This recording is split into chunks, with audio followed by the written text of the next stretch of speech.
तो इससे पहले तक आप लोग गणित विषय में परिमेय संख्याएं पढ़ रहे थे। परिमेय संख्याओं में हमने परिमेय संख्याओं के गुण पढ़ाए थे, ठीक है। तो उसमें हम दो विशेषताएं या दो गुण हम बता चुके थे। पहला संवृत आप पढ़ चुके थे, यानी क्लोजर प्रॉपर्टी, ठीक है।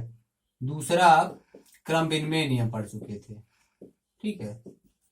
अब जो तीसरा गुण है परिमेय संख्याओं का, वो हमें चेक करना है साहचर्यता, एसोसिएटिविटी, ठीक है। तो तीसरे पे हम लोग आज बात करेंगे। दो आप पहले से पढ़ चुके हैं, ठीक। तो साहचर्यता पे बात करेंगे। तो साहचर्यता भी हम चार संक्रियाओं पे चेक करेंगे, ठीक है। आपका पहला होगा योग, एडिशन पे चेक करेंगे, ठीक है। हम ये चेक करेंगे कि क्या परिमेय संख्याएं योग के लिए सहचर्य नियम का पालन करती हैं कि नहीं। पहले तो आप समझ लेते हैं सहचर्य नियम होता क्या है, ठीक है। तो सहचर्य नियम जो है वो तीन परिमेय संख्याओं के लिए परिभाषित होता है। अगर हम मान ले तीन परिमेय संख्याएं इस प्रकार है, ए, बी और सी, और वो इस प्रकार है कि उनको जोड़ा जाए, ए प्लस बी प्लस सी, तो इस बात का कोई फर्क ना पड़े कि किन दो परिमेय संख्याओं को पहले जोड़ा जा रहा है। जैसे अगर हम ए और बी और सी तीनों को जोड़ना है तो पहले ए और बी को जोड़ लें, तब भी मान वही आए। और यदि हम पहले बी और सी को जोड़ लें तब भी वही मान आए, तो इस गुण को हम क्या बोलेंगे, सहचर्य गुण। अगर इस गुण का पालन परिमेय संख्याएं कर रही हैं तो हम ये बोलेंगे कि परिमेय संख्याएं योग के सहचर्य नियम का पालन करती हैं, ठीक है। तो सहचर्यता का मतलब यही होता है कि अगर आप तीन परिमेय संख्याओं को जोड़ रहे हैं तो उनमें से किन्हीं दो परिमेय संख्याओं को पहले जोड़ लीजिए और बाद में उसमें तीसरी परिमेय संख्या जोड़िए, उसका मान वही आए। जो बाद की दो बची हुई दो परिमेय संख्या उनको जोड़ें और पहले वाली परिमेय संख्या को जोड़ें। तो अगर ये दोनों मान बराबर आ रहे हैं तो जो परिमेय संख्या होंगी वो सहचर्य नियम का पालन करेंगे। तो हम चेक कर लेते हैं, तीन परिमेय संख्या ले लेते हैं, 1/2, 1/3 और 1/4। अब इसमें हम क्या करते हैं, पहले इन दोनों को जोड़ लें। अब इन दोनों को पहले जोड़े तो देखिए परिणाम क्या आता है। यहाँ पे देखिए इन दोनों को पहले जोड़ेंगे तो इनका लासा लेंगे 6, और ये कितना हो जाएगा 3 2 5 प्लस 1/4। तो इसका मान कितना आ जाएगा, देखिए इसका लासा हो जाएगा आपका 12, और ये सॉल्व करेंगे 10 प्लस 3, तो ये हो गया 13/12, ठीक। अब ऐसे ही चेक करते हैं इस नियम से क्या आता है, इस क्रम में जोड़ने पर क्या आता है। तो a प्लस बी, पहले a और b को जोड़ लिया फिर c को जोड़ा। अब हम क्या करेंगे, पहले b और c को जोड़ लेंगे, मतलब पहले 1/3 और 1/4 को जोड़ेंगे। तो हम चेक करेंगे क्या मान वही आ रहा है कि नहीं आ रहा है। तो यहां से 1/2 प्लस इन दोनों को जोड़िए, तो इनको जोड़ेंगे तो ये हो जाएगा आपका 12, 4 प्लस 3, ये हो गया आपका 1/2 प्लस ये हो जाएगा 7/12, ठीक। अब इन दोनों का लासा क्या आएगा, फिर से 12 हो जाएगा, और ये 6 प्लस 7, हो गया 13/12। तो देखिए यहाँ पे भाई आपने पहले 1/2 और 1/3 को जोड़ा, फिर उसमें 1/4 को जोड़ा, तब भी मान कितना आया, 13/12 आया। उसके बाद आपने क्या किया, क्रम चेंज कर दिया, ठीक है। जो नियम था उसको थोड़ा सा बदल दिया, ठीक। जो करने का तरीका थोड़ा सा चेंज किया। आपने पहले 1/3 और 1/4 को जोड़ा, फिर उसके बाद जो आया उसमें 1/2 को जोड़ा, ठीक है। तब भी मान कितना आया, 13/12। तो कहने का मतलब ये हो रहा है कि अगर तीन परिमेय संख्याएं हो रही हैं तो उनके लिए a प्लस बी प्लस सी का जो मान है वही मान a प्लस बी प्लस सी का होगा। अगर उनका जोड़ने का तरीका कुछ भी हो, उनका मान वही आ रहा है, सेम मान आ रहा है, ठीक है। तो कहने का मतलब ये हुआ कि परिमेय संख्याएं योग के सहचर्य नियम का पालन कर रही हैं, ठीक है। या आप ये कह लीजिए परिमेय संख्याओं के लिए जो योग है वो सहचर्य है, ठीक। यहां से लिख लेंगे, अतः परिमेय संख्याओं के लिए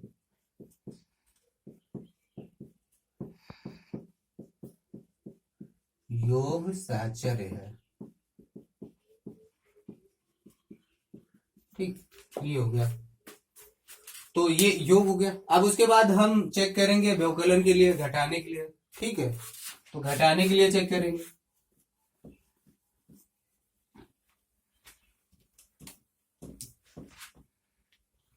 तो घटाने के लिए साहचर्य नियम का पालन तभी होगा जब आप उनको किसी भी विधि से करें, चाहे पहले आप पहले और दूसरी को घटाए या पहले दूसरी और तीसरी को घटाए फिर उसमें से पहले को घटाए, तो कोई भी विधि अपनाए, ठीक है, लेकिन उनका मान बराबर आ जाए तब तो वो व्यवकलन के साहचर्य नियम का पालन करेंगी। और अगर बराबर नहीं आता है इसका मतलब व्यवकलन के साहचर्य नियम का पालन नहीं करेंगे। कहने का मतलब ये होना चाहिए, अगर तीन परिमेय संख्याएं हैं उनको ऐसे घटाया जाए तो चाहे आप पहले a माइनस बी कर लीजिए फिर माइनस सी करिए, या फिर पहले आप b माइनस सी कर लीजिए और फिर जो बचे उसको इसमें से घटाइए। अगर ये चीज बराबर हो रहा है तब तो ये व्यवकलन के लिए साहचर्य है परिमेय संख्याएं, ठीक है। और अगर ये बराबर नहीं है तो इसका मतलब व्यवकलन के लिए साहचर्य नहीं है।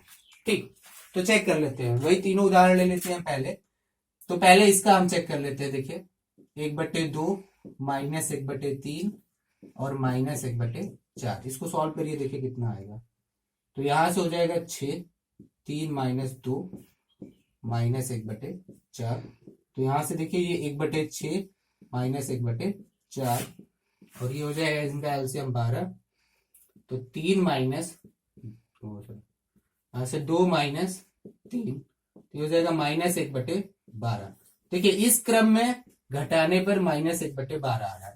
अब देखिए इस क्रम में घटाने पर क्या आएगा, तो इस क्रम में घटा लीजिए। देखिए यहां से इसका मान 1/2 माइनस 1/3 माइनस 1/4, तो इसको करिए भाई 1/2 माइनस, ये हो जाएगा 12, 4 माइनस 3, ठीक, तो 1/2 माइनस, यहां से हो जाएगा ये माइनस 1/12, ठीक। फिर यहां से एलसीएम लेंगे, 6 माइनस 1 हो जाएगा 5/12। तो देखिए भाई इस क्रम में घटाने पर माइनस 1/12 आया, इस क्रम में घटाने पर 5/12 आया। तो कहने का मतलब यहाँ पे ये दोनों बराबर नहीं है ना। a minus B bracket minus C बराबर नहीं है इसके a minus bracket b minus C के। तो कहने का मतलब भाई जो परिमेय संख्याएं हैं वो साहचर्य नियम का पालन व्यवकलन के लिए नहीं कर रही हैं, ठीक है, व्यवकलन के लिए साहचर्य नियम का पालन नहीं कर रही हैं।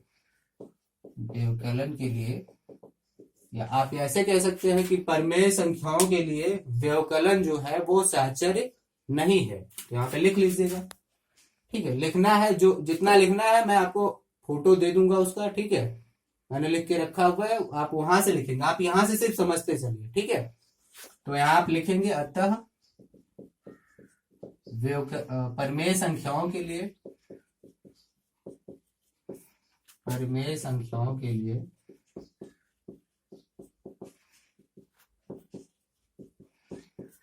व्यवकलन साहचर्य नहीं है, ठीक है। तो ये हो गया व्यवकलन का। अब उसके बाद तीसरी जो संक्रिया आती है वो आती है गुणा की। तो गुणा के लिए हमें चेक करना है क्या गुणा की संक्रिया जो है साहचर्य नियम का पालन करेगी परिमेय संख्याओं के लिए। तो यहां से हम देखेंगे,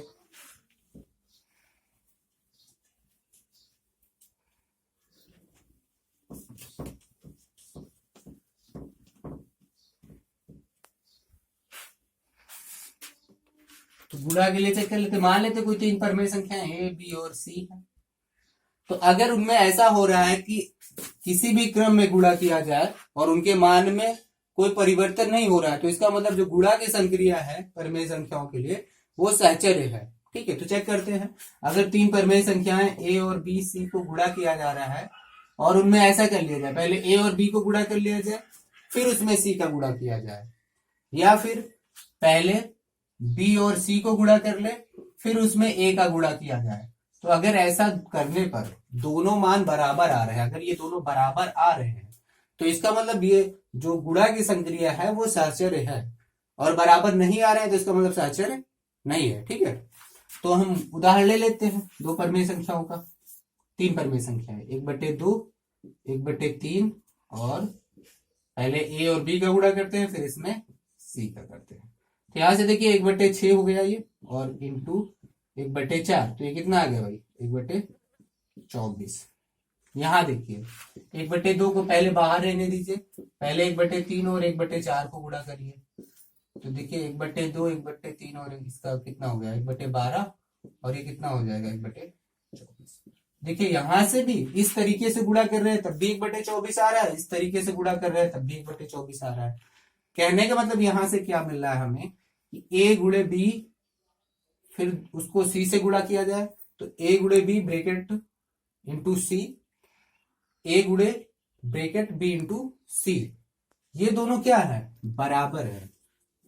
तो कहने का मतलब जो गुणा है, गुणा की जो संक्रिया है वो क्या है सहचर्य है परिमेय संख्याओं के लिए। तो यहां से लिख लेंगे चूंकि ये बराबर है किसके भाई, इसके ए गुणे बी गुणे सी बराबर ए गुणे बी इंटू सी के, अतः परिमेय संख्याओं के लिए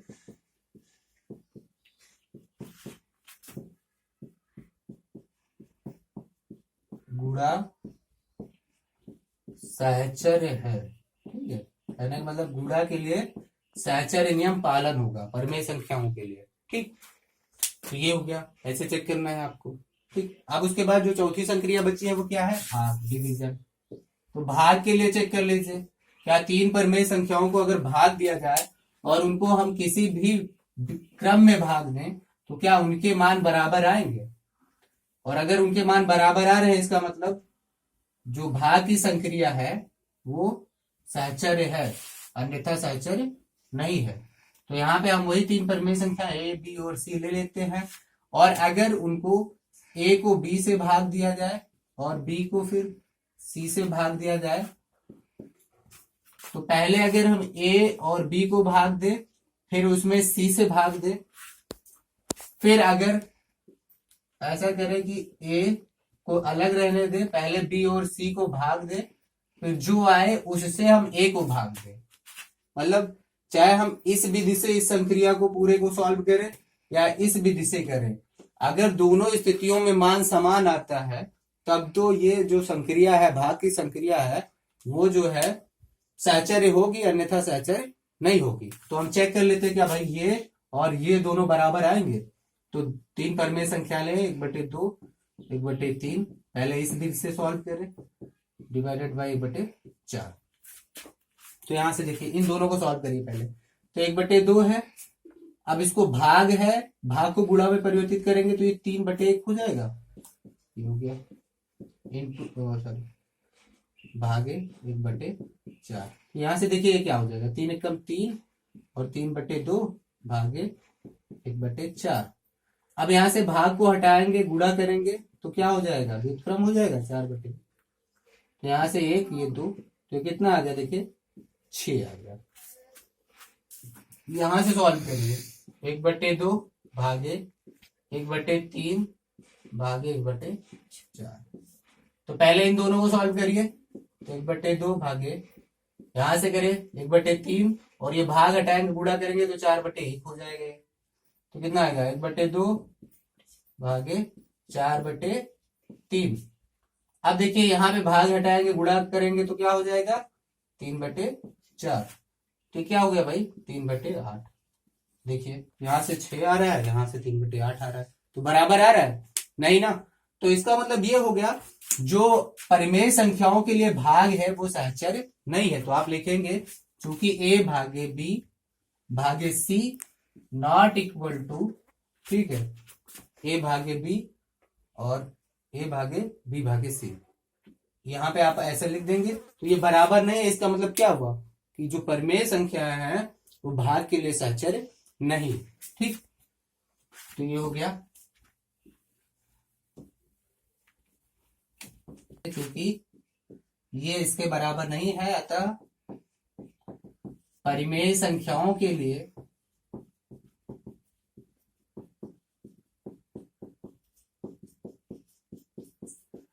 भाग साहचर्य नहीं है। ठीक, ये आपको लिखना है। उसके बाद दो चीजें और बची है। एक बचा है योगात्मक तत्समक। योगात्मक तत्समक, ठीक है।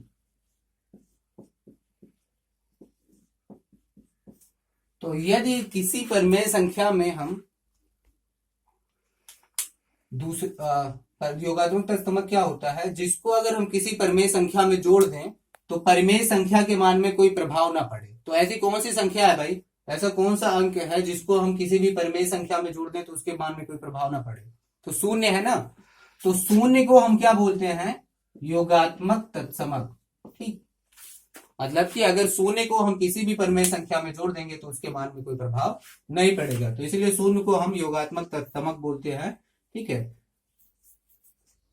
आइडेंटिटी ऑफ एडिशन, ठीक है। अब उसके बाद होता है गुणात्मक तत्समक। गुणात्मक तत्समक, तो गुणात्मक तत्समक क्या होगा कि अगर हम किसी परिमेय संख्या में किसी अंक से गुणा करें और उसके मान में कोई प्रभाव ना पड़े तो उस अंक को हम क्या बोलेंगे? गुणात्मक तत्समक। तो ऐसा कौन सा अंक है भाई जिसको अगर हम किसी परिमेय संख्या में गुणा करें तो उसके मान में कोई प्रभाव नहीं पड़ेगा? तो एक है ना।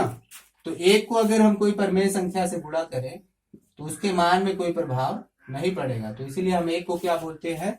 गुणात्मक तत्समक, ठीक। तो ये हो गया। अब उसके बाद एक चीज बचा हुआ है प्रतिलोम। आप लोग जानते ही होंगे प्रतिलोम क्या होता है। तो किसी भी संख्या के अंश और हर को उलट देने पर, ठीक है, मतलब किसी परिमेय संख्या के अंश को अगर हम हर बना दे, ठीक है, और हर को अंश बना दे तो ये इसका क्या हो जाएगा? प्रतिलोम हो जाएगा। तो इसका प्रतिलोम क्या हो गया? b by A, b by A हो गया। a बाई बी का प्रतिलोम क्या हो गया? b बाई ए। तो प्रतिलोम का मतलब क्या होगा? अंश को हर कर दीजिए, हर को अंश कर दीजिए, ठीक है। तो किन्हीं भी परिमेय संख्या और उसके प्रतिलोम का जो गुणनफल होता है वो एक होता है, ठीक है। जैसे a बाई बी और इसका प्रतिलोम क्या है? b by A. b से b कैंसिल, a से a कैंसिल, इसका मान कितना आ गया? 1। तो आप लिख लेंगे परिमेय संख्या तथा उसके प्रतिलोम का गुणनफल